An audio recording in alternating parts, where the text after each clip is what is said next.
يا بني إسرائيل اذكروا نعمتي التي أنعمت عليكم وأني فضلتكم على العالمين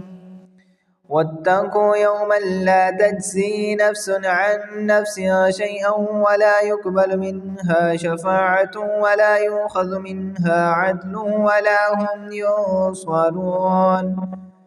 وإذ نجيناكم من آل فرعون يسومونكم سوء العذاب يذبحون أبناءكم ويستحيون نساءكم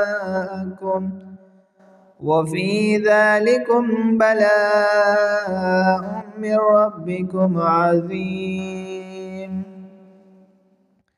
وإذ فرقنا بكم البحر فأنجيناكم وأغرقنا آل فرعون وأنتم تنظرون وإذ واعدنا موسى 40 ليلة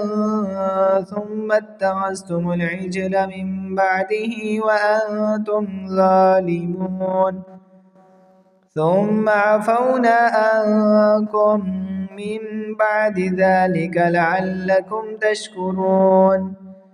وإذ آتينا موسى الكتاب والفرقان لعلكم تهتدون وإذ قال موسى لقومه يا قوم إنكم ظلمتم أنفسكم باتخاذكم العجل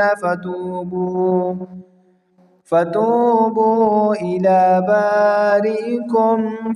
فاقتلوا أنفسكم ذلكم خير لكم عند بارئكم فتاب عليكم إنه هو التواب الرحيم وإذ قلتم يا موسى لن نؤمن لك حتى نرى الله جهرة فأخذتكم الصاعقة وأنتم تنظرون ثم بعثناكم من بعد موتكم لعلكم تشكرون وظللنا عليكم الغمام وأنزلنا عليكم المن والسلوى كلوا من طيبات ما رزقناكم وما ظلمونا ولكن كانوا أنفسهم يظلمون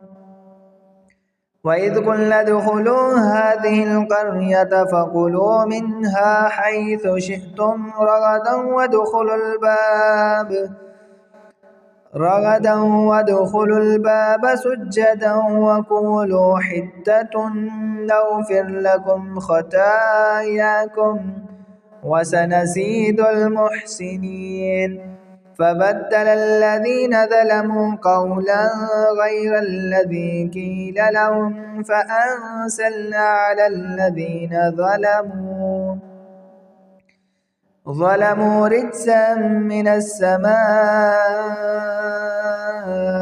بما كانوا يفسقون.